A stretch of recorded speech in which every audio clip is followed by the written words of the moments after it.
किया और चला गया। माँ यशोदा ने कहा कि एक बात बताओ, संसार में किसी माँ बाप पागल बेटा जो किसी काम लायक न हो, पागल वह भी अगर माँ बाप को छोड़ करके चला जाता है तो माँ बाप बिना रोए नहीं सुनते, उनका हृदय भी पिघल जाता है, उनके आंसू भी नहीं सूखते, जबकि वो बेटा पागल था। तो तुम बताओ कि जब पागल बेटे के लिए संसार के माँ बाप होते हैं और हमारा तो वह परमात्मा बेटा बन गया है और वह छोड़कर चला जाए और तुम कहते हो उसके लिए क्यों रोते हो? उद्धव जी के पूरे ज्ञान की सीढ़ी खत्म, तुम्हारा इतना भी प्रेम होता है, कहेगी तो तुम मथुरा चले क्यों नहीं करते? उद्धव मथुरा वर्ष से बहुत दूर थोड़ी है और हमारे यहाँ ब्रज की गोपियां रोज माखन बेचने के लिए मथुरा जाया करते थे और आती थी। बहुत बड़ी चीज नहीं है, हम चाहें तो दिन में 5 बार मथुरा जाए और चले जाए, लेकिन हम नहीं जा सकते कि अगर हमारा ईश्वर हमसे दूर रहकर खुश हो तो हम उसकी खुशी में अपनी खुशी मिला लेते हैं। वो मथुरा में नहीं खुश है, हम यहाँ रोकर भी जी लेंगे। इस बात को जब श्री जी से उद्धव ने कहा कि जब इतना तुम्हारा प्रेम है किशोरी जी तो भगवान आते क्यों नहीं तुम्हारे पास? वो भी तो प्रेम करते हैं तुमसे, छोड़ के चले गए तो आज तक लौट कर रात नहीं रहे, फिर भी रो रहे थे। मथुरा वाले ज्यादा प्रेम करते हैं, तभी तो भगवान वहां गए और तुम्हें मिलने नहीं आते हैं। श्री किशोरी जी ने कहा कि मथुरा वाले प्रेम नहीं करते, प्रेम तो ब्रज वाले करते हैं और परमात्मा को पास में बुला लेना या प्रेम थोड़ी है। जिसको हम चाहते हैं और हमारे बगल में ही बैठा रहे, ये प्रेम नहीं है, उसके विरह में जीना ये भी प्रेम है। और तुम सोचते हो कि मथुरा वाले बहुत बड़े प्रेमी है इसलिए रख लिए अपने पास, भगवान नहीं आ रहे हैं, कहे कि तुम्हारी गलत सोच है। ये बंसी जो है भगवान कुछ छोड़ के गए हैं, मथुरा गए हैं भगवान तो बंसी लेके नहीं गए, बंसी बजी ही नहीं है। कहीं ये बंसी अभी मैं उठा करके और इसमें अगर फूंक मार दूं तो उल्टे पांव कृष्ण मथुरा से दौड़ करके बैठने आए, क्षण नहीं लगेगा। एक बार बंसी में उठा करके अभी बजा तो गए सीधे हैं लेकिन उल्टे दौड़ करके आ जाएंगे, लेकिन ऐसा हम नहीं कर सकते।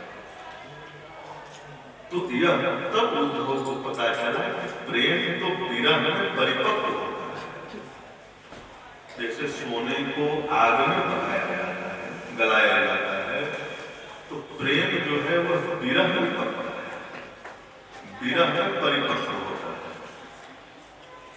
संसार में 2 पक्षी सबसे बड़े प्रेमी माने गए, एक तो सारस एक पक्षी होता है, वो जब रहते हैं जल के किनारे अक्सर रहते हैं तो जोड़े से ही रहते हैं, पति पत्नी को। और अगर उसमें एक किसी का शरीर छूट गया, एक मर गया, तो दूसरा उस मृत शरीर के इर्द गिर्द घूमते घूमते घूमते घूमते 2-4 घंटे या 2-4 दिन में वो भी अपना शरीर छोड़ देता है, लेकिन उसे छोड़ करके वो नहीं जाता है, इतना प्रेम है। और एक प्रेमी पक्षी होते हैं चकवा चकई, नाम सुने होंगे, मानस में चकवा चकई का नाम है। तो ऐसे प्रेमी हैं कि दिन में तो दोनों साथ में रहते हैं, लेकिन सूर्यास्त होते ही दोनों बिछड़ जाते हैं। तो दोनों बिछड़ जाते हैं और पूरी रात एक दूसरे के लिए होते हैं, लेकिन ऐसी विडंबना है सृष्टि की कि जब तक सूर्योदय नहीं होता है तब तक के दोनों मिलते नहीं। अगर आप दोनों को एक साथ पिंजड़े में बंद कर दें, कोई सोचे कि दोनों को फिर भी जब सूर्यास्त होगा तो एक मुख अपना पूरब कर लेगा और एक पश्चिम कर लेगा, और जब तक सूर्योदय नहीं होगा दोनों का मुख एक तरफ होगा ही नहीं।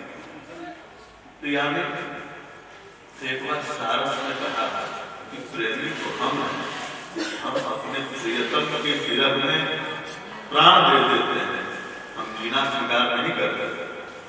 चकवा चकरी ने कहा कि अभी भला कोई प्रेम है, तुम परीक्षा से डरते हो, विरह में जीना नहीं सीखते हो। प्रेम तो तब पकता है जब विरह में जियो। हम तो रात भर विरह में तड़पते हैं एक दूसरे के लिए, और विरह के बाद जब मिलन होता है तो उस परम सुख को तुम क्या जानते हो। तो ऐसे ही आज मां पार्वती के प्रेम की परीक्षा, और यहाँ भी चकवा चकई की तरह पहले विरह है, अरे पिछड़ गए हैं, सती के रूप में शरीर छूटा है, शंकर जी से अलग हुई है।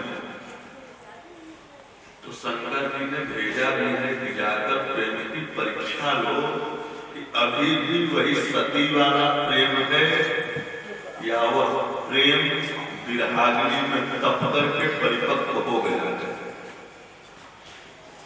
तो ऋषि लोग आए हैं परीक्षा लेते, शंकर जी से कहे कि महाराज हम लोगों ने परीक्षा ले ली, क्या परीक्षा ली, कैसा है प्रेम। कहे जिसकी बेटी है प्रेम वैसा ही है, मतलब कहे वह पर्वत की बेटी है तो उसका प्रेम भी पर्वत की तरह अडिग है,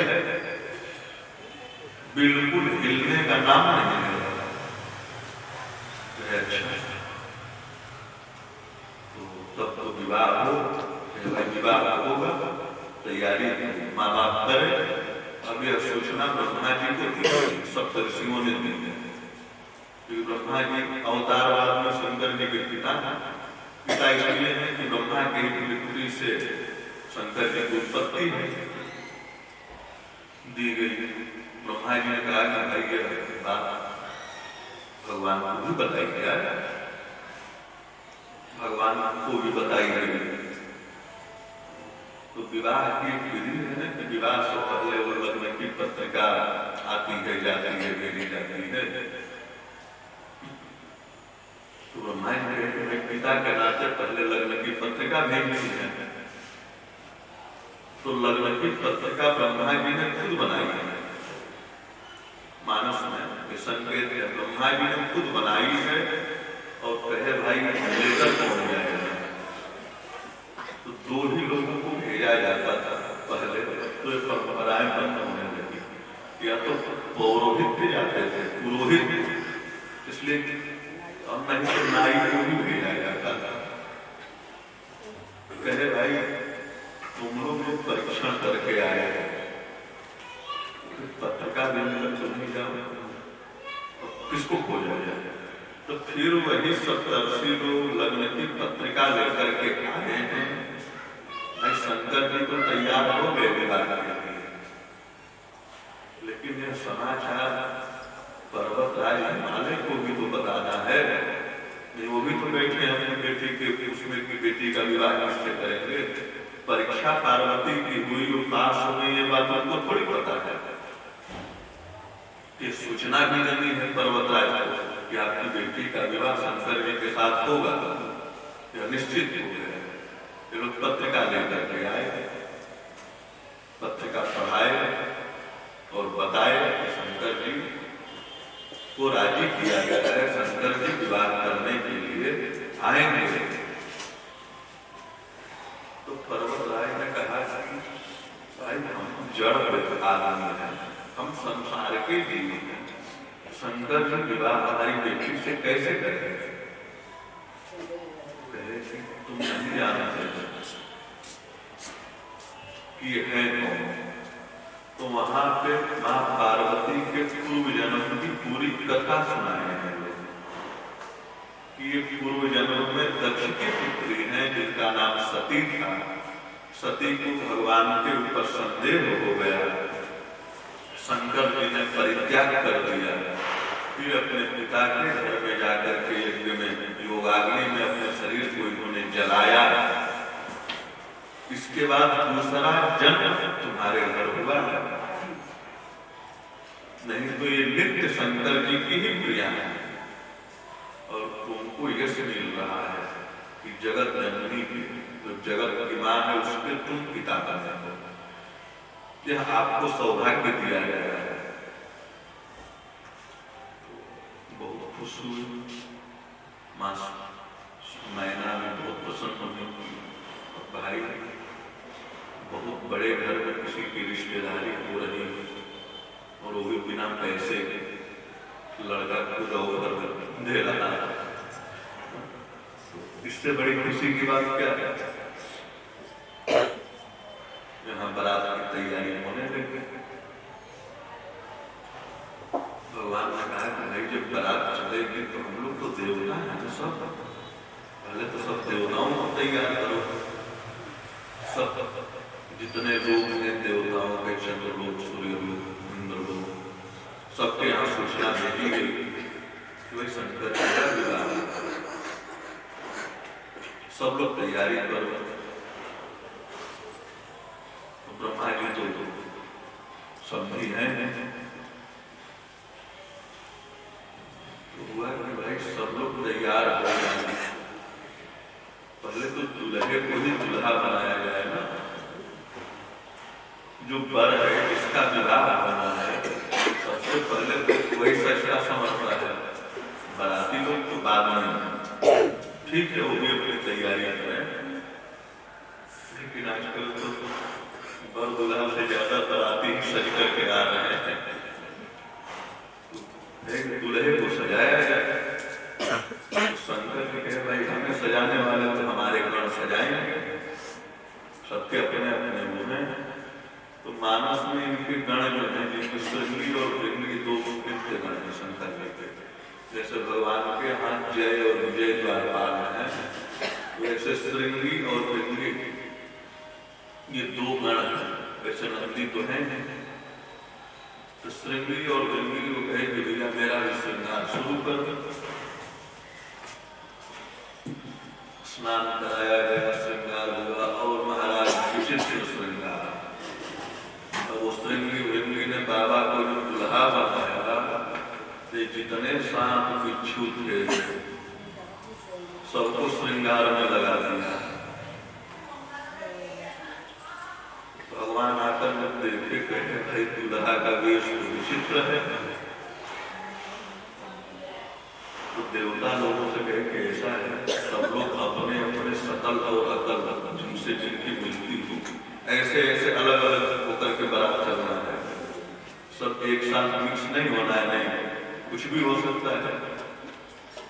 तो जितने देवता थे अपना वाहन सजा करके अलग, धर्म जो है अलग, यक्ष जो है अलग, और आगे आगे तो भगवान और ब्रह्मा जी हैं। जब शंकर जी दुल्हा बन गए, बारात चलने की तैयारी, जितने इनके गण थे सब कहे कि बाबा आखिर आप भी अपनी जाति को कर ही गए, क्या हुआ? रोज तो तुम हम लोगों के साथ रहते हो, भूत प्रेतों के साथ, और आज जब बारात चल रहा है, विवाह है, तो देवताओं को तो तैयार कर दिए और हमें एक बार भी नहीं सिखाया जा रहा है। वैसे एक सामान्य विधि कहावत है कि 20 का वृक्ष अपने हाथ से अगर लग जाता है तो फिर उसे उखाड़ने में पीड़ा होती है, उससे मोह हो जाता है। तो वैसे ही ये भूत प्रेत जो है, इन्हीं की सृष्टि भी है। भागवत भूत प्रेतों की सृष्टि भी शंकर जी ने की है, बनाया भी है, और एक दिन स्मशान में उनके साथ रहते भी हैं। कि रहते हमारे साथ हो, लेकिन जब बारात चलना होगा, विवाह में जब अच्छा भोज मिलेगा तो हम लोगों को भूल गए। अभी तो भाई बोले बाबा करुणा के अवतार, कर्पूर गौरम करुणावतार, कहे ये बात है। कहे चलो अभी तक तो देवता की बारात में देवता, मनुष्य की बारात में मनुष्य,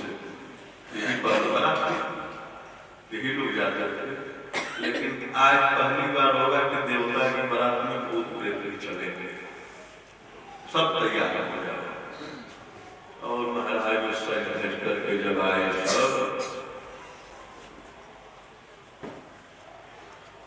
तो गोस्वामी जी ध्यान कर रहे हैं कि विचित्र को मुखहीन विपुल मुख काबू, नयनहीन कोई बहुपत बाबू।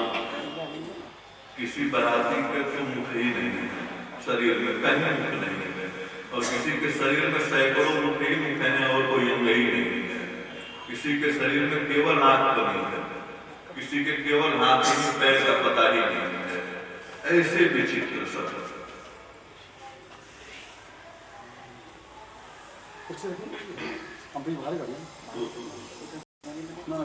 तुलसीदास जी से पूछा गया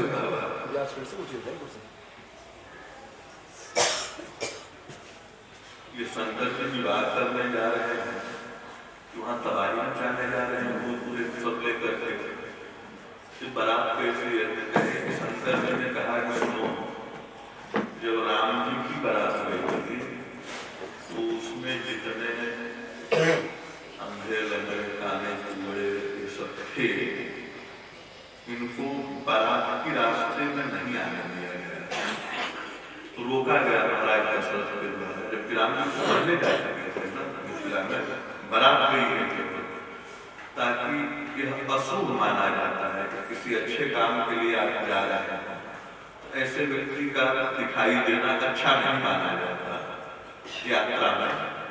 तो इन सबको आदेश हो गया था कि भाई उस रास्ते पे ऐसे लोग नहीं आएंगे, सगुन सगुन सब असगुन दूर छिपाए, अब शकुन जिनसे होता है उनको दूर रखा जाएगा।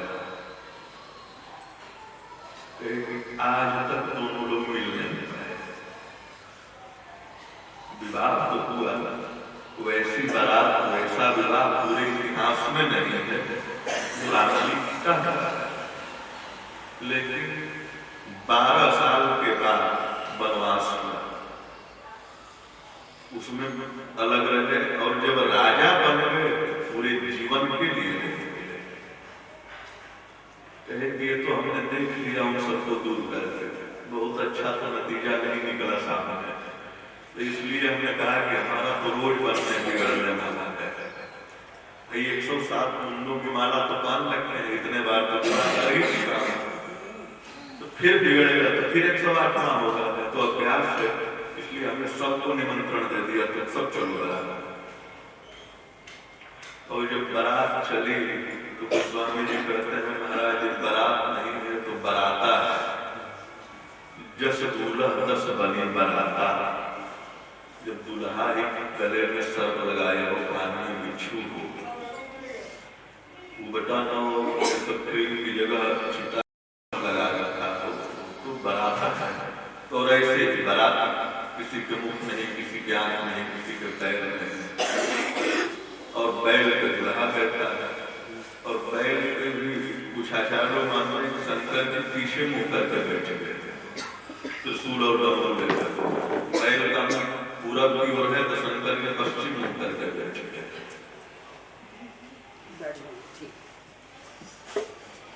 तो ऋषियों ने कहा सूर्य से महाराज शंकर जी ऐसा क्यों कर रहे हैं कि बैल पे बैठ गए, चलिए वो तो बात है उनका, पीछे मुंह करके बैल पूरब की तरफ चल रहा है तो पीछे बैठे गए। शंकर जी आचार्य है, विश्व के गुरु है, बैल जो है वह धर्म का प्रतीक है, तो धर्म पे जो आरूढ़ होता है, जो धर्म के ऊपर बैठता है, वह धर्म के विपरीत भी मुख कर ले। धर्म पूरब जा रहा है और उसका मुख यदि पश्चिम भी है, लेकिन यदि बैठा वो धर्म पे है तो भी वह जीव गिरता नहीं है, इसलिए कि धर्म पे बैठा है। भले वो आंख बंद करके बैठे, भले उल्टी दिशा में कर रहे, लेकिन वो धर्म पे बैठा है तो वह जीव गिरता नहीं है। राम जी जब दुल्हा बने हैं तो घोड़े पे बैठे हैं, घोड़ा जो है वह काम का प्रतीक है। एक तो आज भी सबको घोड़े पे घोड़ी में बिठाया जाता है, घोड़ा जो है वो काम का प्रतीक है। तो काम के ऊपर तो सवारी केवल परमात्मा कर सकता है। कामदेव के ऊपर भी कोई बैठने की हिम्मत करता हो और उसको लगाम लगा दे तो केवल श्री राम कर सकते हैं, केवल प्रभु श्री कृष्ण कर सकते हैं। नहीं, जिस काम में ब्रह्मा को भी नचा दिया उसकी सवारी भी कर सकता है। तो भगवान रामावतार में विवाह में दिखाए हैं कि काम में लगाम कोई लगा सकता है, उसको अपने बस में कर सकता है, तो वह राम कर सकते हैं। और कृष्णावतार में रास में प्रविष्ट किए हैं उसे महाराज। लेकिन शंकर जी आचार्य जी ने जीव का यह धर्म नहीं है कि वो काम के साथ चुनौती लड़े। यह आपका हमारा धर्म नहीं। समुद्र में जब ज्वार उठता है, ज्वारा लहरें हैं, उससे बचने के दो ही रास्ते हैं। एक वह बचता है जो उस लहर से ऊपर तक छलांग लगा सके। अगर 20 फीट की लहर चल रही है तो 22 फीट छलांग लगाने की हिम्मत रखता है। अथवा दूसरा वो जो जमीन में लेट गया, जब समुद्र में लहर आती है तो भाई सो जाता है, लेट जाता है, वो आती है फिर लौट जाती है। तो सुरक्षित दो ही रह सकता है, या तो जो छलांग लगाने की हिम्मत रखता है, नहीं तो फिर जो शरणागत हो। तो काम से ऊपर छलांग तो हनुमान जी लगा सकते हैं, सुखदेव जी लगा सकते हैं। इन लोगों ने छलांग लगाई नहीं, पितामह भीष्म ने छलांग लगाई। आजीवन अखंड ब्रह्मचर्य का पालन किए हैं। तो ऐसे महापुरुष को छलांग लगा सकते हैं। लेकिन सामान्य जीवन के लिए तो यही अच्छा है कि लेट जाए, शरणागत हो जाओ भाई, ऊपर से आए पीठ की तरफ से निकल जाए।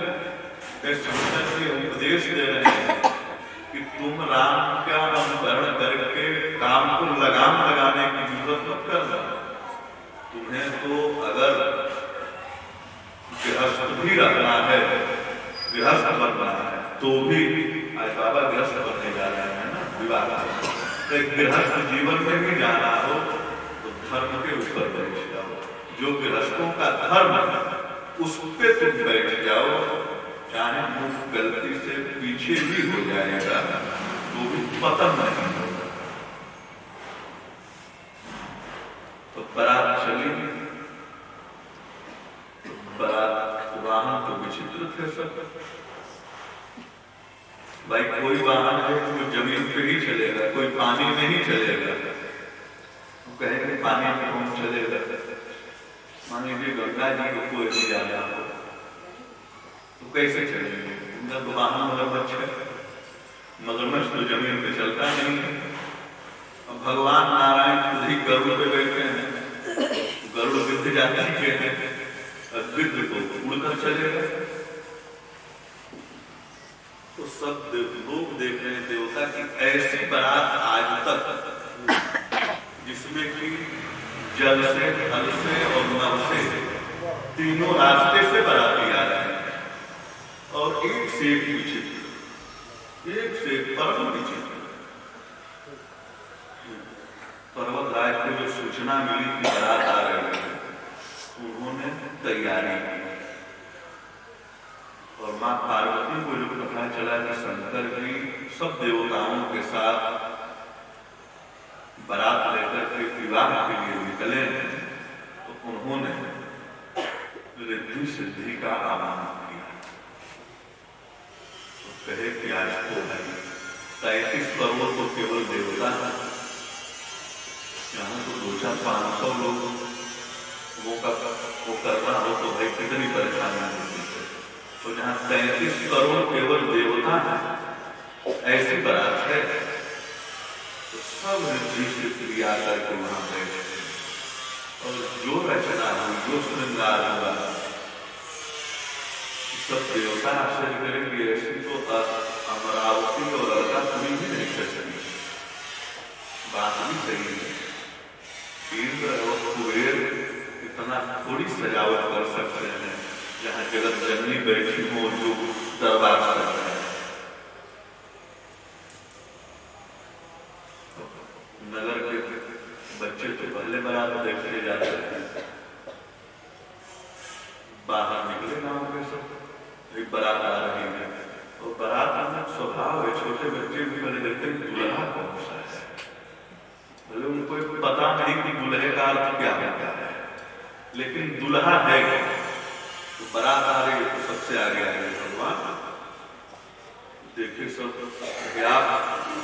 बाराती में बच्चे सुंदर है ये बाराती, ये लड़के का बाबा है। ये बाबा इतना सुंदर है जिसको देखने के बाद फिर आंख की पलक गिराने की इच्छा नहीं होती। तो लड़का कितना सुंदर हो, माँ बाप को देखकर बेटे बेटी का मन लगाया जाता है ना, इतना सुंदर हो बाबा है इसका। लेकिन इसमें भी एक विचित्रता है, हम सब लोगों के दो पैर दो हाथ होते हैं, ये बाबा के चार हाथ हैं। कहीं दूल्हा भी तो ऐसा नहीं है, तो अंगूठा बढ़ना ना अशुभ माना जाता है। अब किसी के भी गलती से तीन हाथ हो जाना तो उसे देखकर वो हंसी उड़ाएगा ना। विचित्र बात है कि इतना सुंदर तो है, ऐसा तुमने देखा नहीं है आज तक, लेकिन इसके चार हाथ हैं। अच्छा, भगवान की सवारी निकल गई है और पीछे से ब्रह्मा आ रहे हैं। भाई ये सफेद काहे वाला, तो आप कौन हो गया, अभी समझी लगते हैं अभी बाप है दूल्हे के, बाबा से कमजोर तो नहीं है, लेकिन ये क्या बात है ऐसी भरा, बाबा के चार हाथ तो पिता के चार सिर, एक चार हाथ वाला एक चार सिर वाला है, कहीं ऐसा तो ना हो दूल्हा चार पैर वाला हो। भाई वंश परंपरा तो ऐसी दिख रही है, कहीं अच्छा दूल्हा देखा जाए। जब महाराज शंकर की सवारी पहुंची, शंकर के तो उल्टे बैठे हैं पहले, तो बच्चे सब देख रहे हैं दूल्हा कौन है, शरीर दिख रहा है नहीं दिख रहा, लोग कहते दूल्हा बना बैठा इधर से आकर देखो, जब आके देखे सब और जैसे देखे बस गले में सर में दोष होता है। सर की जो सृष्टि हुई ब्रह्मा जी ने बनाया, लोगों ने कहा सृष्टि में सर्प बना रहे हैं, लोग कैसे चलेंगे, महाराज इतने निष्ठर होते हैं कि गलती से छू दे केवल आदमी को, आदमी भय से मर जाएगा। बना तो रहे हैं लेकिन इसमें दोष लगा रहे हैं, इसको दुनिया में और किसी से भय नहीं लगेगा, लेकिन मनुष्य को देखकर बहुत भय लगेगा। और सही बात है, कहीं बहुत पुरानी जगह पर जहाँ बहुत दिनों से कोई निवास कर रहा हो सर, और उस रास्ते से यदि एक बार मनुष्य को गुजरता हुआ वो देख ले तो अपनी जगह बदल देता है, मनुष्य से उसे बहुत भय है। अब जैसे बच्चों को देखा सर, बच्चे तो बच्चे चले था, जब आए तो पूरे नगर में कोलाहल मच गई, ये बारात नहीं आई है। माँ बाप पूछ रहे हैं हुआ क्या, क्या गए थे बारात, दूल्हा कैसा है, कहे दूल्हा कैसा है बारात कैसी है इसकी तो बातें मत पूछो, हम लोगों ने तो देख लिया, कहे विवाह होने वाला है, विवाह तो वो देखेगा ना जो जिंदा बचेगा, यहाँ तो कोई जिंदा नहीं बचेगा। क्यों, दूल्हा और बारात थोड़ी आई है, तो पूरा यमराज अपनी सेना लेकर के पहुंच गए। लिख रहे हैं कि बच्चे कह रहे हैं माँ बाप से कि पूरा यमराज अपनी सेना लेकर आया, सब आज कोई बचने वाला है नहीं इस नगर में।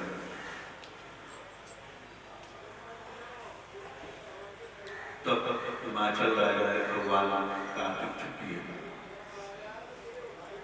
ब्रह्मा जी का आतिथ्य किए। सब लोगों ने कहा हिमाचल राज को जान रहे हैं कि बाबा तो बेस बनाए हैं महाराज, ये जो और बाराती आए हैं जो दूल्हे के ठास पहने हैं, बहुत करीबी मित्र एक साथ के पढ़े हुए, उनका से सत्कार हम लोग जैसे लोग कर नहीं सकते, आप समझाइए। बहुत कसम कर सबको समझाया गया। बैठे जो आतिथ्य होता है बारात का स्वागत हुआ। इसके बाद परंपरा है विवाह की सबसे पहले दिन कि बारात दरवाजे पे जाती है और वहां पे बर का पूजन होता है। शास्त्रों में उसे द्वार पूजा का नाम दिया गया है, लेकिन पूजन वहां बर का होता है और लड़की का पिता करता है, माँ आरती उतारती है। और जब दूल्हे की आरती उतारनी हुई और सास चली तो सब लड़की की सखियां और थाल लेकर जैसे पहुंची आरती करने के लिए, बाबा उल्टे बैठे थे, सीधा कराया गया और जैसे सीधे हुए सर्प और बिच्छू अपने रूप में थाल पटक करके भरी और आकर के हिमाचल राज अपने पति से कह रही है रोकर कि अब मुझे पक्का विश्वास हो गया कि मेरी बेटी के भाग्य में विवाह नहीं है। क्यों? कहे कि ऐसे बौरा शब्द का प्रयोग पागल, अवधि पूर्वांचल की भाषा है बौरा। कहे ऐसे पागल बर से कोई माँ बाप विवाह कर सकता है, वो भी अपने जीते जी। और इसके बाद तो माँ मैना ने नारद जी को 1000 सुनाई है, क्योंकि है नहीं वहां पे नारद जी। तब वो सप्तर्षि आए थे जो बताए महाराज आज हमें विश्वास हो रहा है। वो लोग कह रहे थे कि नारद जी ने आज तक किसी का भला किया है, उन्होंने किसी का घर नहीं बसने दिया है और आज तक प्रत्यक्ष दिख रहा है। सांचे उनके मोहन माया, उनके अंदर मोह माया नाम की तो कोई चीज ही नहीं है। बताओ मेरी छोटी सी बच्ची ये उल्टा सीधा पढ़ा गया कि शंकर से विवाह करो तुम तब करो। बताओ ऐसे दुल्हे से विवाह होता है? इससे तो अच्छा है कि बेटी तुम्हारी रहेगी, मैं तो जीते कि नहीं करने वाली मेरी शादी। और नारद जी को सुना रहे हैं। आज मुझे पता चला कि नारद को क्या पता कि बेटी बेटा प्रेम क्या होता है, बेटी का विवाह करके विदाई करने में कितना कष्ट होता है। नारद को क्या पता? सुनैना जी उस सब कह रहे हैं कि बाज स्त्री क्या जाने कि प्रसूति की पीड़ा क्या होती है, इसको क्या पता है? वो कल्पना कर सकती है। ऐसे नारद को क्या पता औलाद का संतोष, ये तो बाबा जी है। तो माँ पार्वती आई और वो समझा रही है माँ को। अभी देखिए ये उल्टी थी, बेटी को उसके माँ बाप समझाते हैं कि अरे वो भी तुम्हारा घर है भाई, वहां ऐसे लड़ाई करना होगा। लेकिन यहाँ तो भाव के धरातल पे कोई बाप बना है ना, कोई माँ बना है। क्योंकि सच्चाई तो ये है कि जगत की जननी तो वही है। तो आज वो पुत्री माँ को समझा रही है। वो कह रही है कि देखो व्यर्थ में किसी को दोष नहीं देना चाहिए। नारद जी को तुम दोष दे रहे हो तो उन्होंने बिगाड़ दिया, कि उनका भी दोष नहीं है, ये तो अपने अपने भाग्य का है। और मां ये जो पति पत्नी का संबंध है, विवाह का संबंध है, ये नारद जी थोड़ी लिखे हैं, ये तो विधाता बनाता है। तो विधाता ने बनाया है तो हमारे लिए जो उचित होगा वही बनाया होगा ना। तो हम विधाता को भी दोष क्यों देते?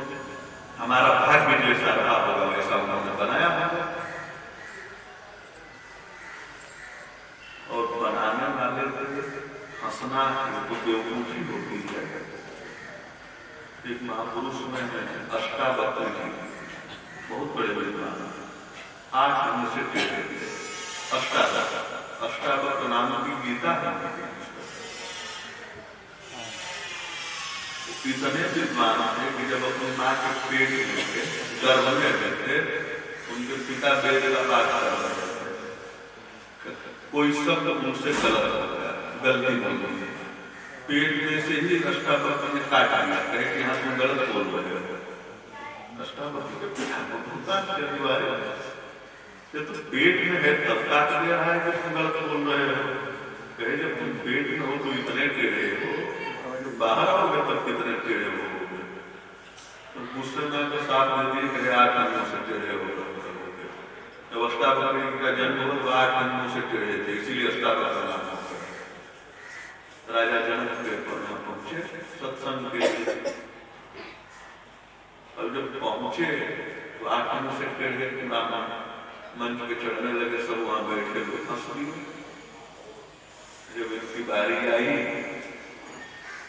बोलने की, कहे कि राजा ये सब यहाँ बैठे हुए विद्वान और राजा सब मुझ पे हंस रहे थे। तब मुझे पता चला कि सब बेवकूफ हैं, मूर्ख हैं सब। उसमें जनक नहीं है, जबकि जनक जी अपने समय के सबसे बड़े ज्ञानी हैं। जहाँ सुखदेव जी परीक्षा दे रहे हैं कि सब मूर्ख है, ऐसा कर महाराजा जनक ने कहा आपकी बात लोग समझ नहीं रहे हैं। कहे अगर मुझको देखकर ये लोग हंस रहे हैं तो भी बेवकूफ है।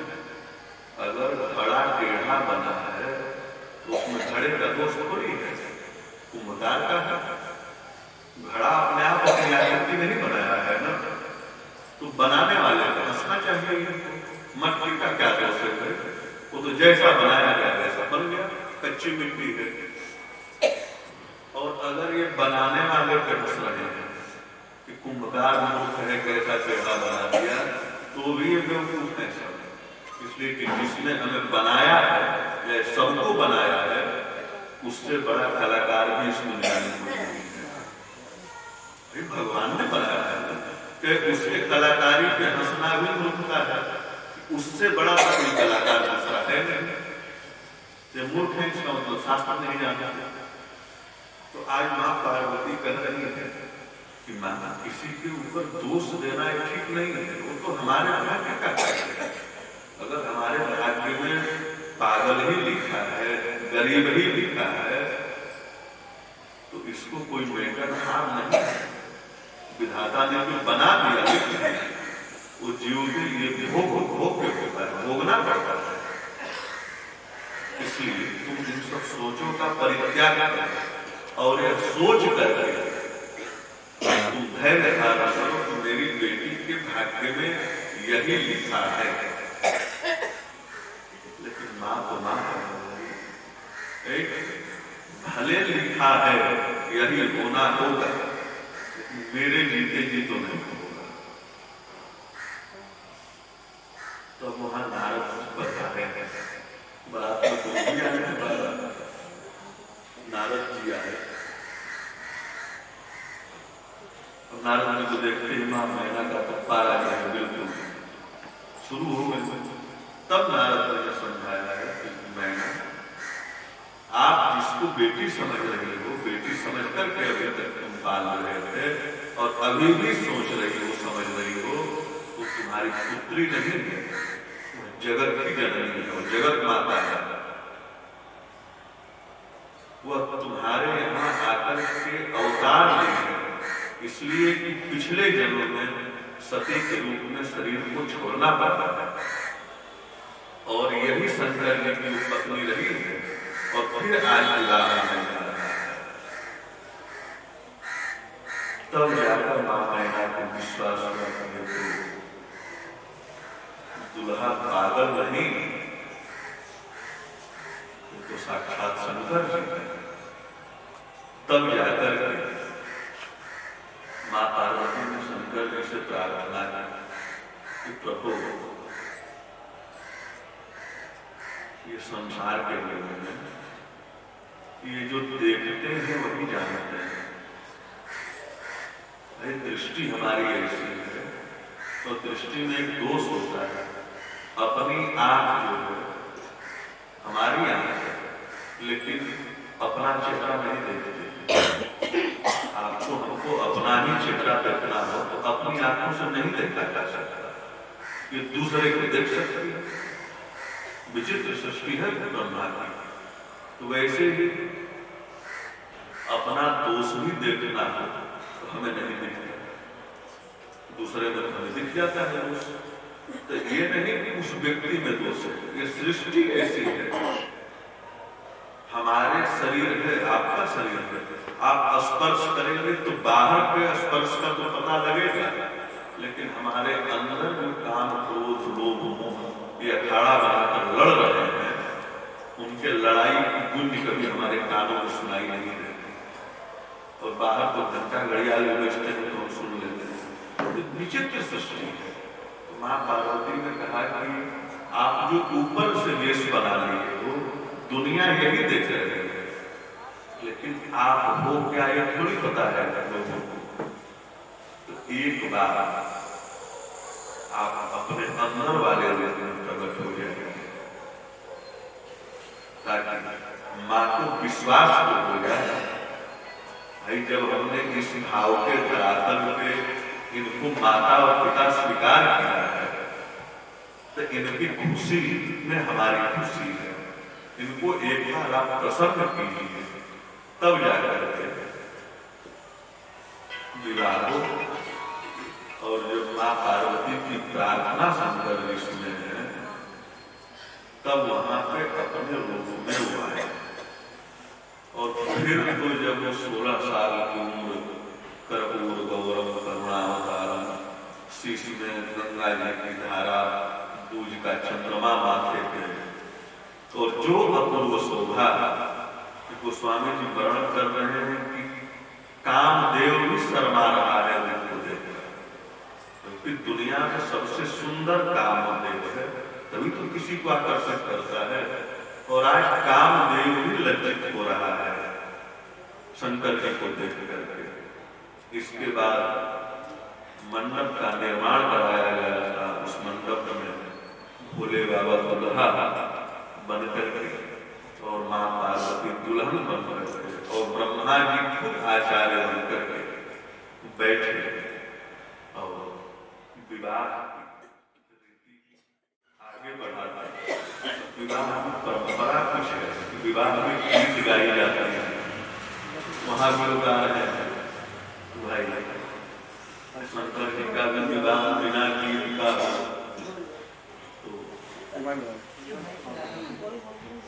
तो विवाह हो तो उसमें मंगल गीत गाए जाए, तो कोई गीत आप ये गा दीजिए तब विवाह पूर्ण किया जाए।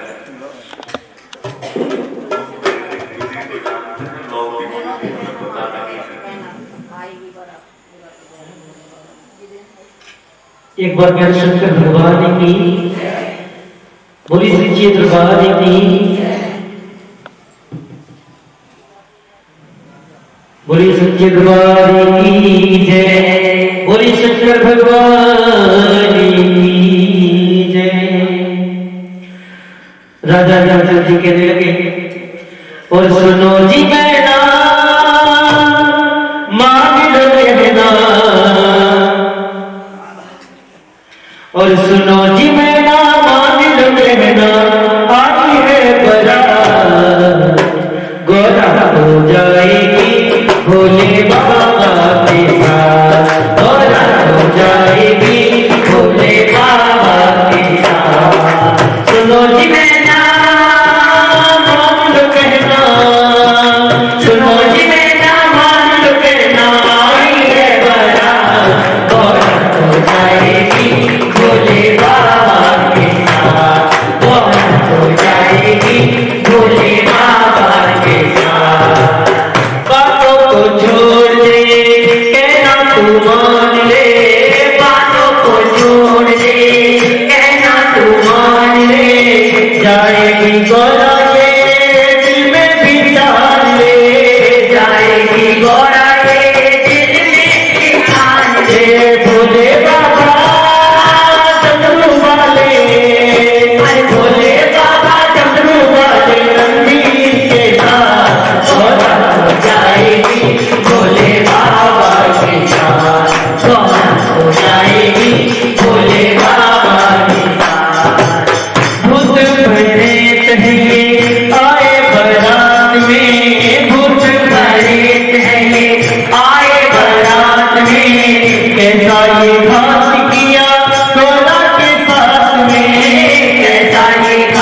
वहां लड़के को गुड़ और दही खिलाया जाता है,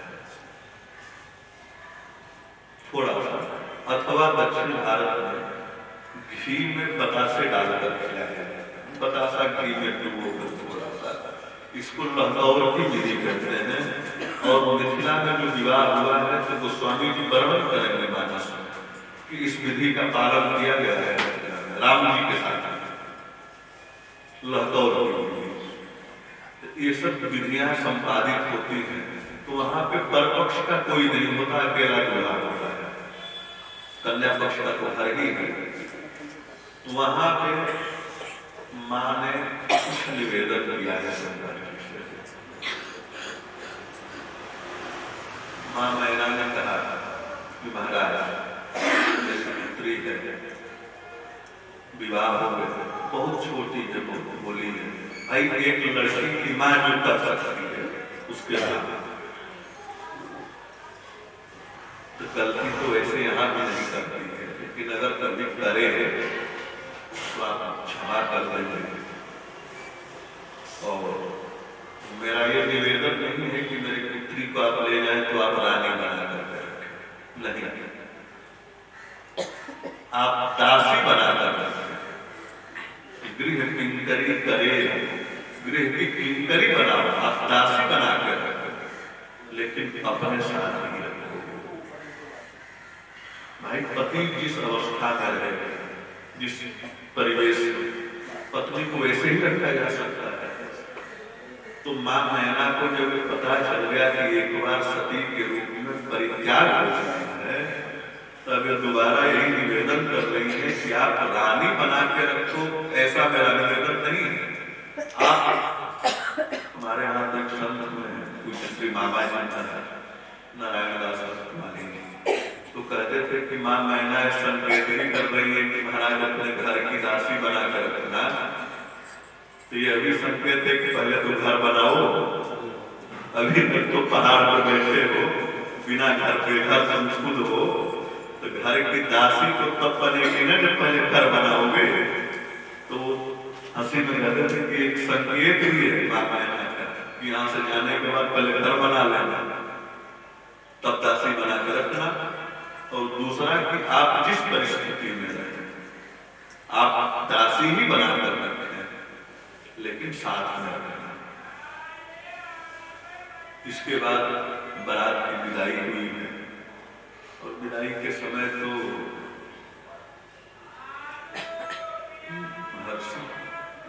कण्व ऋषि हुए, ऋषि कण्व, जिन्होंने शकुंतला का विवाह दुष्यंत से कराया है। ये शकुंतला जो थी महर्षि विश्वामित्र और मेनका से उत्पन्न हुई पुत्री थी। विश्वामित्र जी की तपस्या में मेनका नाम की एक अप्सरा आ गई थी। हमारे अक्षर में तपस्या बाधित हुई, 1000 वर्ष तक मेनका के साथ रहे। तो उन दोनों लोगों से पुत्री का जन्म हुआ है, शकुंतला। फिर विश्वामित्र जी को तपने लगे तो ऋषि कण्व ने उनका पालन पोषण किया और उनका विवाह जो है राजा दुष्यंत के साथ किया गया। उन्हीं शकुंतला और दुष्यंत के पुत्र हुए भरत। तो आज के लोगों की मान्यता है कि उस भरत के नाम पे इस देश का नाम भारत पड़ा, जो दुष्यंत और शकुंतला के पुत्र। लेकिन भागवत के अनुसार जो ऋषभ देव के पुत्र भरत, जिनको जड़गड़ कहा गया, उनके नाम पे। तो ऋषि कण्व जब शकुंतला की शादी की राजा और जब विदा कर रहे थे तो अभिज्ञान शाकुंतलम नाम के ग्रंथ कालिदास की रचना, उसमें इस कहानी का उल्लेख है। तो रोते हुए उन्होंने कहा था कि शकुंतला मेरी पुत्री नहीं है, मेरी बेटी नहीं है, मैंने बस केवल पाला है, पालन पोषण किया है। तब आज इसको विदा करने में मेरा हृदय दुख हो जा रहा है। तो गृहस्थ कितना हिम्मत वाला होता होगा जो कि अपने शरीर से उत्पन्न जन्म दी हुई पुत्री का पालन पोषण करके योग्य बना करके और किसी दूसरे के लिए सौंपता होगा, कितना बड़ा तो जो विदाई के समय जो कष्ट होता है वो तो भाई एक माँ बाप ही जान सकते हैं। विदाई हुई, बरात को विदा होना, शंकर जी पार्वती के साथ आगे कैलाश पे। अब गोस्वामी जी कह रहे हैं विवाह के बाद तो श्रृंगार की चर्चा होती है, लेकिन इसी शंकर जी और पार्वती जी के श्रृंगार की चर्चा एक बार कालिदास ने कर दी कुमार संभव नामक ग्रंथ में। तो उनको कुष्ठ रोग हो गया, कुष्ठ हो गया। मां पार्वती ने साथ दे दिया। तो उसका प्रायश्चित तब हुआ जब राम जी की कथा लिखे हैं। उस ग्रंथ का नाम है रघुवंश महाकाव्य। ये कालिदास की रचना है। इस बात को बाबा तुलसी को पता है, तो कह रहे हैं कि एक कवि ने तो गलती की, शंकर जी और पार्वती जी के श्रृंगार की चर्चा कर। इससे सावधान होकर तुलसीदास जी कह रहे हैं जगत माता पितु संबंध, जगत के माता पिता हैं शंकर जी और पार्वती जी, और माँ बाप के श्रृंगार का वर्णन करना बेटे के अधिकार में नहीं है, यह दोष माना गया है। इसलिए माँ बाप के श्रृंगार का वर्णन नहीं करना चाहिए। ये गलती कालिदास किए तो वो भी हुए। इसलिए जगत नाथ पितु भगवान देवी श्रृंगार की इनके श्रृंगार की चर्चा मैं नहीं कर सकता। करण विविध विधि भोग विलासा गणन समेत बसहि कैलासा। शंकर के विवाह होकर के आया कैलाश में, माँ पार्वती के साथ रहने लगे। आप लोग भाई शंकर जी के कितने मुख हैं पता है? 5। ठीक पता है। शंकर जी का एक नाम है पंचवक्त्र। शंकर जी के 5 नाम हैं, ब्रह्मा के 4 हैं। ऐसे ऐसे एक राक्षस हुआ है त्रिशिरा नाम का, उसका 3 सिर था। अग्नि के 2 हैं। सब देवता लोग हैं, इसलिए विचित्र है। तो 5 मुख शंकर जी का और 1 मुख मां पार्वती का। कितना था? 6। ये जब 5 और 1 मिले 6 हुए तो 6 मुख का एक पुत्र उत्पन्न हुआ, जिनका नाम हुआ कार्तिकेय। कार्तिकेय जी के 6 कार्तिकेय नाम के पुत्र का अवतरण हुआ, और उन्होंने उसी कार्तिकेय जी ने तारकासुर नाम के राक्षस का वध किया, जो कि शंकर जी और मां पार्वती के विवाह कराने का मुख्य प्रयोजन यही था कि उसने वरदान ऐसा मांगा था कि शंकर जी का जो औरस पुत्र होगा, उनके शरीर से जो जन्म लेगा वह पुत्र मुझे मारेगा, अन्यथा कोई मार ही नहीं सकता। इसीलिए भगवान ने प्रेरणा करके शंकर जी का विवाह पार्वती से कराया। तब जाकर तब जन्म में उस सट बदन कुमारा, बदन का अर्थ होता है, और तारकासुर नाम के दैत्य का उन्होंने बदला। तारकासुर का संहार हुआ, देवता सब अभय हो गए। अब जो है मां पार्वती और शंकर जी कैलाश पे बैठे हैं। मां पार्वती ने कहा कि मेरी कुछ जिज्ञासा है, मैं कुछ आपसे पूछना चाहती हूँ, लेकिन ये हो सकता है कि हमें पूछने ना आए या पूछने में कोई गलती हो जाए, अथवा ऐसा भी हो कि मैं जो कहना चाह रही हूँ वो स्पष्ट न हो पाए। जैसे कभी कभी होता है कि हम कहना कुछ चाहते हैं लेकिन वो शब्द स्पष्ट नहीं होते, सामने वाला नहीं समझ पाता कि कहने का आशय क्या है। तो कहे ठीक है, कहे देखो प्रश्न तब करना चाहिए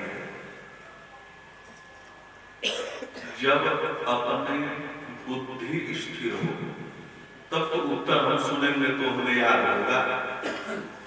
नहीं तो चंचल बुद्धि हो, मन भटक रहा हो इधर उधर, तो उस स्थिति में किसी आचार्य से, किसी महापुरुष से कोई जिज्ञासा नहीं रखनी है। तो मां पार्वती ने कहा कि अस्थिर बुद्धि थी, अब नहीं है, थी जब मैं सती के रूप में थी, इसलिए मेरी बुद्धि अस्थिर थी, इसलिए कि मैं दक्ष की बेटी थी, चतुर की बेटी थी। लेकिन अब पर्वत की बेटी हूं, अब तो दृढ़ हूं, बिल्कुल हिलने का नाम ही नहीं है। क्या जानना चाहती हूँ, क्या पूछना चाहती हूँ? मां पार्वती ने कहा कि आप दिन रात जिनका जप करते हैं, मैं ये जानना चाहती हूँ कि वो राम कौन है। अब जिज्ञासा, उस समय तो राम पे भ्रम हो गया, तब कहे वो राम है कौन? एक तो वही राम ब्रह्म है जो महाराज दशरथ के हाथ पुत्र के रूप में अवतार लिए, विवाह हुआ, वनवास हुआ, पत्नी का हरण हुआ, राम का पत्नी। तो इस राम में तो क्रोध और काम दिखाई दे रहा है, लेकिन वर्णन है कि भयम रोष रावण का। वह किसी की पत्नी का कोई अपहरण करेगा तो उसे गुस्सा नहीं आएगा, तो क्रोध आया, उन्होंने रावण को मार दिया। तो इस राम में तो क्रोध दिखाई दे रहा है, और नारी विरह में लगे हुए पारा, नारी के विरह में रो रहे हैं, वैसा तो संसार का कार्य पुरुष करता है। तो काम और क्रोध जिनमें दिखाई दे रहा है, क्या वही राम ब्रह्म है? तो शंकर जी कहते कि राम कौन है, अगर यह जानने की इच्छा है तो पहले तो अपने मति को दृढ़ कर लो, बुद्धि को निश्चित कर लो कि मैं जो बताऊंगा वो समझोगे, और अगर कहीं संदेह हो तो तुम हमसे पूछ लेना, लेकिन उस संदेह को मन में मत रखना। नहीं तो शास्त्र कहता है कि संशयात्मा विनश्यति, मन में अगर संशय रह जाए तो वह जीव का सर्वनाश कर देता है। संशय नहीं होना चाहिए। एक बार महाराज परीक्षित के पुत्र हुए हैं जन्मेजय। तो जन्मेजय जी महर्षि व्यास के यहाँ पहुंचे। वेद व्यास तो आदमी है ना, चिरंजीवियों में है। कहे महाराज मैं चाहता था एक बार आप मेरा भविष्य बता देते। क्यों? कि मेरे पिताजी को पता नहीं था, लेकिन कोई विडंबना रही जिसके कारण ब्राह्मण का साथ मिल गया, जो कि बहुत बड़े भक्त थे। एक बार गलती हो गई तो मुझसे साथ मिल गया। हालांकि महर्षि सुखदेव जी की कृपा से उन्हें भगवत धाम की प्राप्ति हुई। तो कहीं ऐसी कोई विडंबना हमारे भाग्य में भी तो नहीं हो। तो अगर मैं जान जाऊं पहले तो उससे बचने का उपाय करो। मैं आपकी भाषा में जन्म पत्री देख लीजिए, विग्रह कोई टेढ़ा नहीं है। तो व्यास जी तो भगवान के अवतार है ना, 24 अवतारों में वेद व्यास जी भगवान के अवतार है। तो देख लीजिए, कहे जन्मे जो लिख दिया गया है भाग्य में वो मिटाया नहीं जा सकता। तो भाग्य में जो लिखा लिखा वो मिटता नहीं है। इसलिए जो परिस्थिति सामने आए उसके साथ जीव। महाराज एक बार आप बताइए, हम उपाय करें, क्यों नहीं किया जा सकता? नहीं किया जा सकता तो कायर मनुष्य नहीं कर सकता है, सामर्थवान को नहीं करेगा। मैं बता रहा हूं तुम्हें कुष्ठ होगा पूरे शरीर में। कहे महाराज क्यों? अतः आपके हाथों से ब्राह्मण की हत्या हो गई। पिता से तो केवल अपमान हुआ है, आपके हाथ में तो लकीर है कि ब्राह्मण की हत्या हो गई आपसे, और हत्या से ब्रह्म हत्या लगेगा, और उसके पाप का परिणाम होगा कि पूरे शरीर में कुष्ठ हो जाएगा। अच्छा कहे, और मैं बता देता हूं, राजा बनोगे, राजा हो गया। पहले राजा के यहाँ एक नियम होता था कि एक राजा की तरफ से बाजार लगता है। राज्य में बाजार लगता है, उसमें हर प्रजा अपनी वस्तु जो बेचने वाले हैं लाते थे, और जो वस्तु नहीं बिकेगी, चाहे वो कोई भी, वह वस्तु राजा शाम को जाकर के खरीदते थे। जिसकी वस्तु नहीं बिकी है वो खरीदना होता था राजा को, और उचित मूल्य देकर के। यह राज्य का नियम था उस समय। कहे अपने राज्य में तुम बाजार में अच्छा। कहे अगर मान लीजिए बाजार लगवा ही दिए तो कहे उसमें घोड़ा मत खरीदना। अच्छा। कहे अगर मान लीजिए घोड़ा भी खरीद लिए तो कहे उस पर कभी सवारी मत करना। ये राजा हो, एक ही घोड़ा तो तुम्हारे पास रहेगा नहीं, अनेकों घोड़े हैं। माने ये भावी प्रबल होती है इतनी कि उस घोड़े पर मत बैठना। अच्छा। कहे अगर कभी सवारी भी करना, बैठ भी गए तो दक्षिण दिशा की तरफ मत जाना। कहे नहीं जाऊंगा। कहे कि जाओगे तो विडंबना है। कहे अगर चले भी जाना तो विवाह मत करना। अच्छा। अगर विवाह भी कर लेना तो आने के बाद राजस्वी या सुमेध यज्ञ मत करना। अच्छा। अगर यज्ञ कर भी देना तो 25 वर्ष से कम उम्र के ब्राह्मणों का वर्ण मत करना, बालकों का। अच्छा। कहे अगर कर भी दिए तो व्रत ले लेना कि मैं पूरे यज्ञ में क्रोध नहीं करूंगा। ठीक। कहे अगर क्रोध नहीं किए तो बच जाओगे, लेकिन ये सब होगा इसलिए तुम्हारे प्रारब्ध में लिखा हुआ है। और यही हुआ जब राजा थे तो प्रजा की शिकायत, भाई राजा बाजार नहीं लगवाता, मेला नहीं लगता, लगवाना पड़ा। एक दिन शाम को एक काला घोड़ा ही केवल बाजार में शेष था, खरीदना पड़ा। खरीद लिए। एक दिन यज्ञ उस पर बैठ करके शिकार करने का अर्थ पहले यह था कि जंगल में जो रोगी पशु है या जिसको कोई ऐसी बीमारी लग गई हो जो संक्रामक है, उसको मारा जाता था ताकि वो बीमारी और पशुओं को न लगे, वो बीमारी शहर तक न आए। शिकार करते नहीं को खाने के लिए करते, यह नियम था।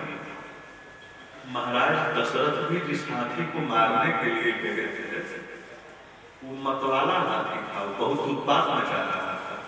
तब पिता की आज्ञा से गए थे मारने, जिसमें गलती से श्रवण कुमार को बाण लग गया था। ये नहीं खाने की दृष्टि से नहीं, वो पशु उदंड था, आदमाश था, नुकसान होगा।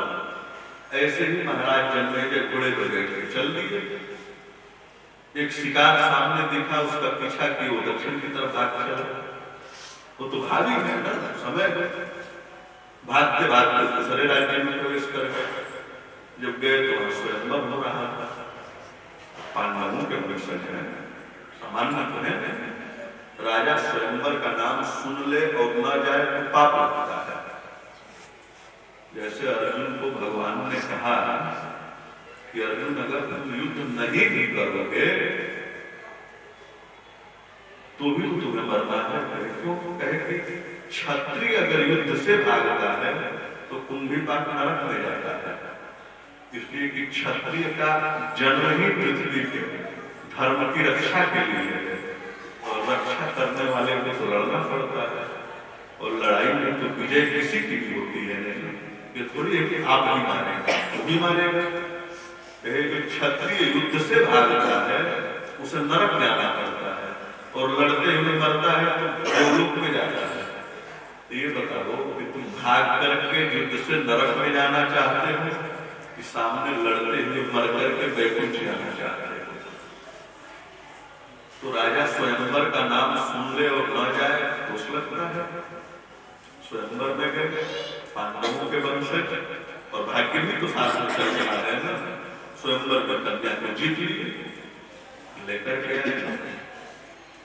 जब आए तो पहले परंपरा थी कि राजा लोग विवाह स्वयंवर में चित कराते थे तो अश्वमेध यज्ञ होता था।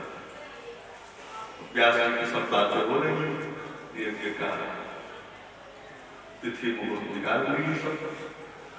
भाग्यवश जब इनका यज्ञ था उस समय कोई राज्य में ब्राह्मण खाली नहीं था, सब कहीं न कहीं व्यस्त थे। तब किसी गुरुकुल में जाकर के सब विद्यार्थी पकड़ गए। स्वाहा स्वाहा तो करना है, लेकिन क्या करते हैं सब 18-20 साल के ब्राह्मण सबका वर्ण हो गया। अश्वमेध में अश्व की पूजा जाती है घोड़े की, फिर उसकी बलि दी जाती है, फिर वही घोड़ा जो है मंत्र से जीवित किया जाता है। वही घोड़ा केवल कुंभ से निकलता था और उसी पे छत्र लगा करके दिग्विजय के लिए छोड़ा जाता था। इसीलिए अश्वमेध वगैरह यज्ञ जो है कलियुग में कर लेते हैं। घोड़े के बलि तो आप हम भी चढ़ाना, लेकिन उसे कौन जीवित करेगा?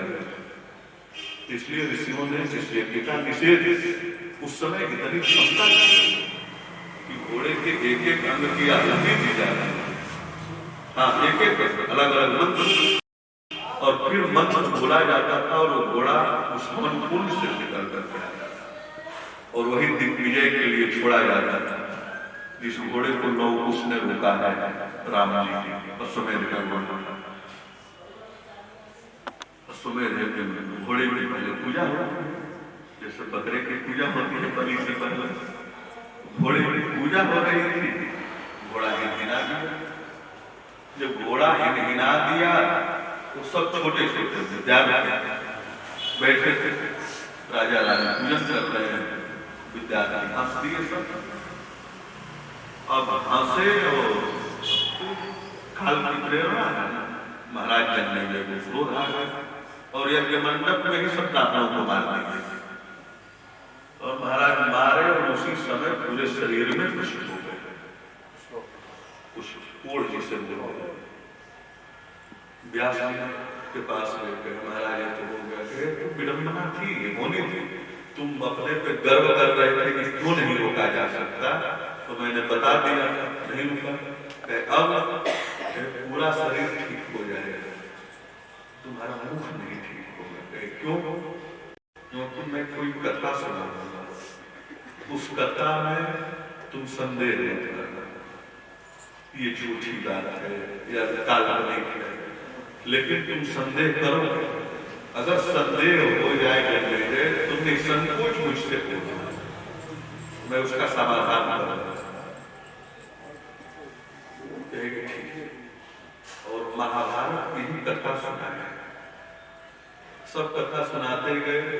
व्यास जी ने जब ये बात कही कि आपकी भी तादाद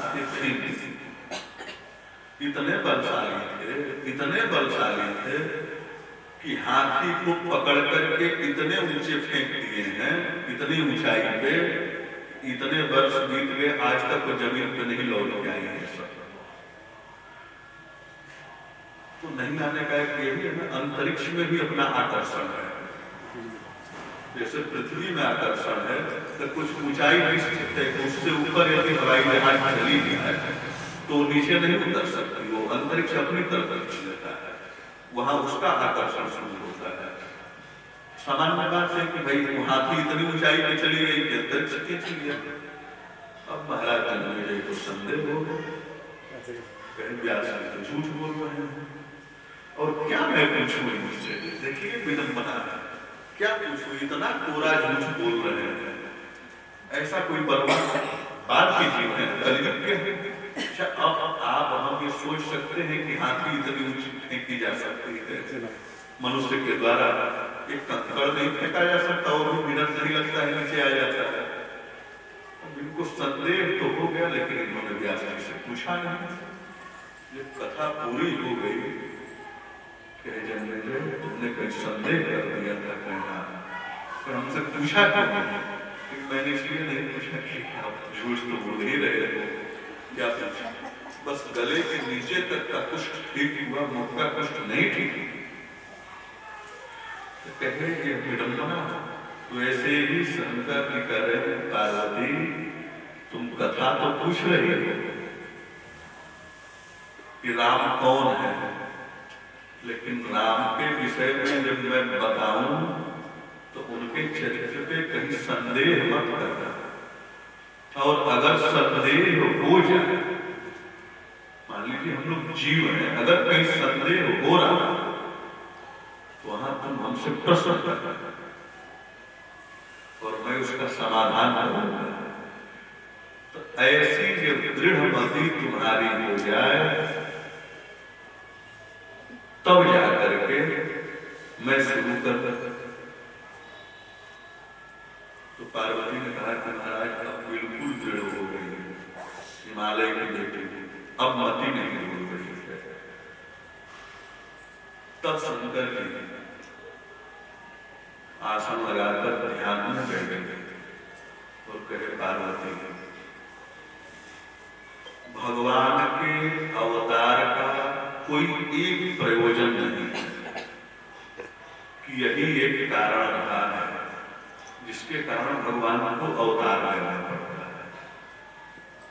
नाना भांति राम अवतारा और रामायण सटकोटि अपारा, कई अनेकों अवतार भगवान श्री राम के हैं और उनकी कथाएं भी 100 करोड़ रामायण में लिखी गई है। और गोस्वामी जी ने देख अपारा शब्द का भी प्रयोग कर दिया है कि शायद 100 करोड़ एक रामायण हो तो फिर मेरी बात झूठी हो जाएगी, इसलिए सीधे लिख दिए कि रामायण शतकोटि, आगे लिख दिए कि अपारा, शायद इससे भी ज्यादा हो सकती है। इतनी कथाएं हैं भगवान के अवतार की। कहे कारण क्या होता है? कहे जैसे भगवान के अवतार अनंत हैं, वैसे ही भगवान के अवतार के कारण भी अनंत हैं। एक कारण से परमात्मा इस धराधाम पे नहीं आया। हरि अवतार एक जेहि होई, इदम इत्थम कही जात न सोई।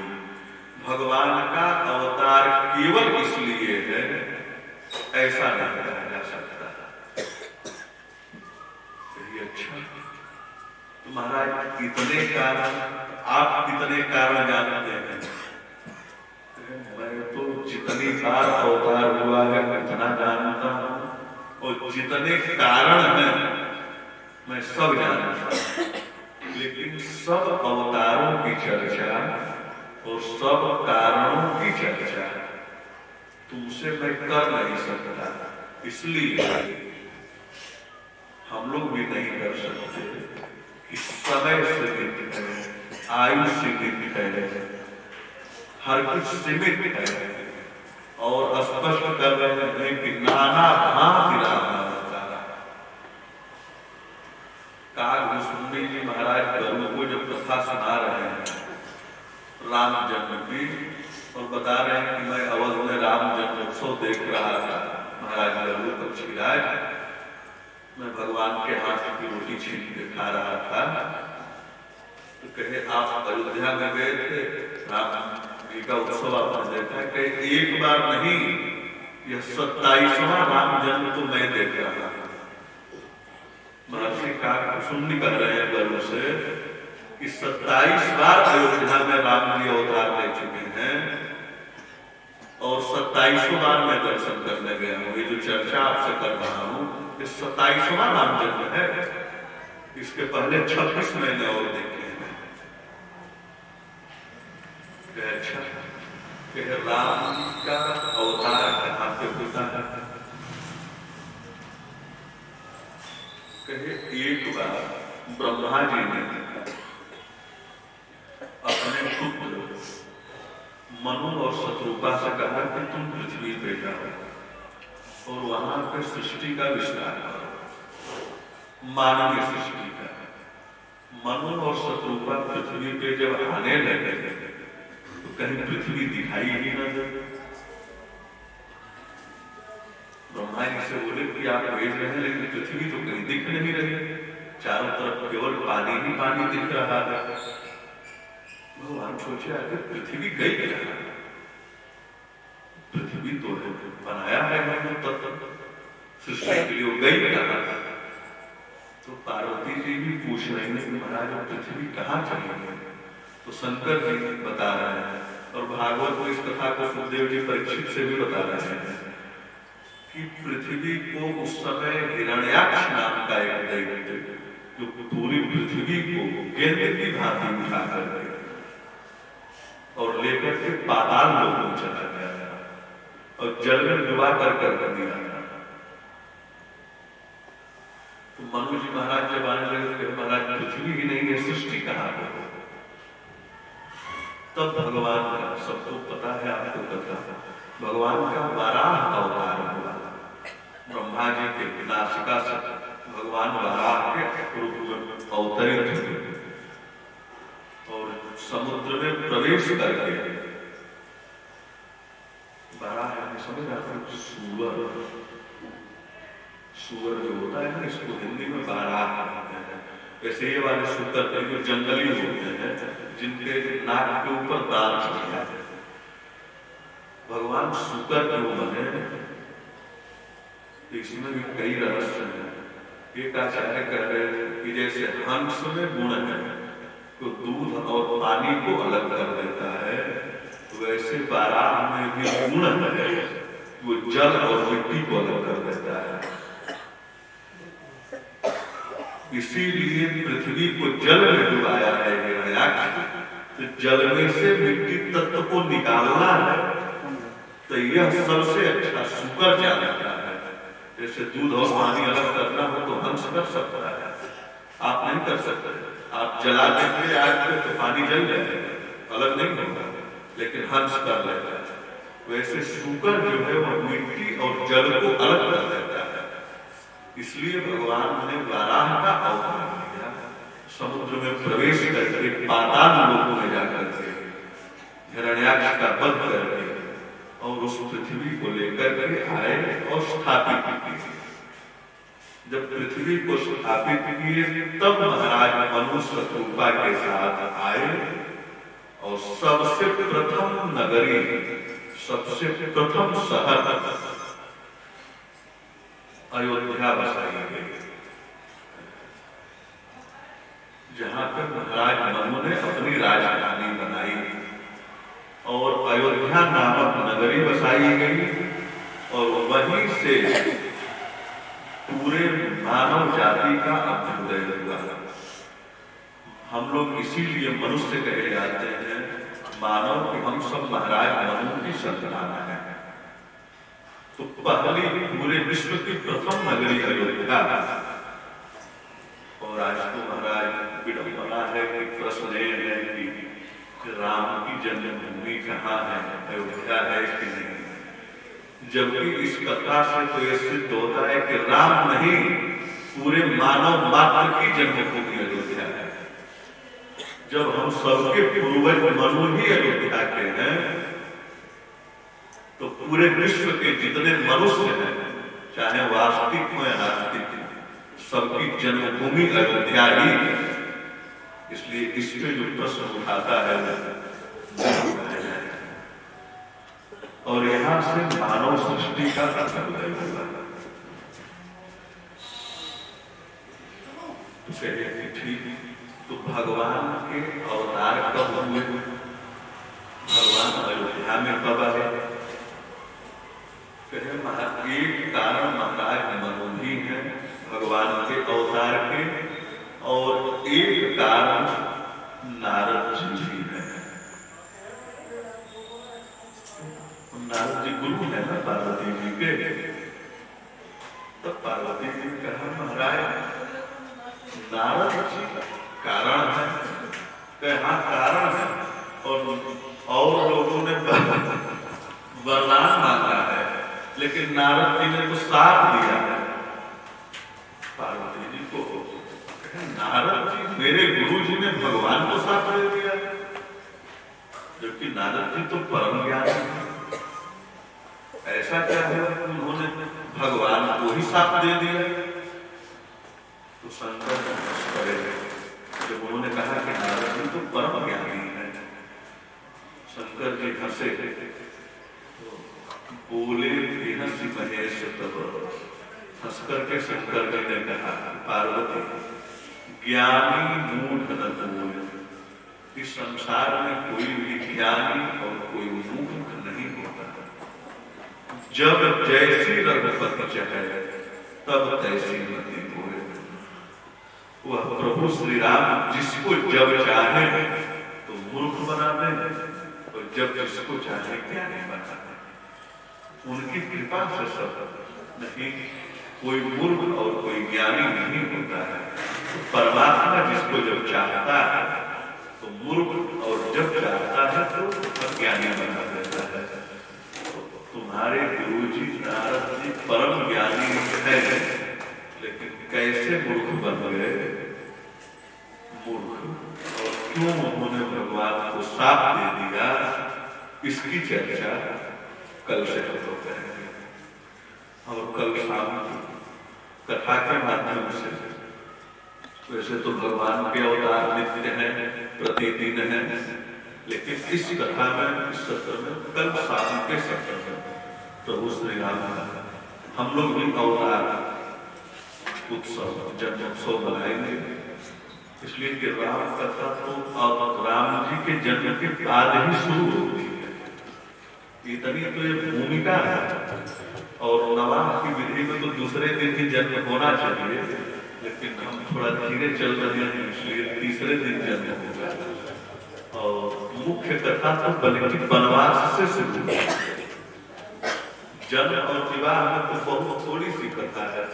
भगवान राम कोई बाल लीला भी बहुत नहीं की है, तो इसलिए राम जी का कल जन्मोत्सव मनाया जाएगा।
समर्पयामि जलेन शीतलीकरणम् हस्ते पुष्पाणि मंत्रपुष्पाञ्जलिः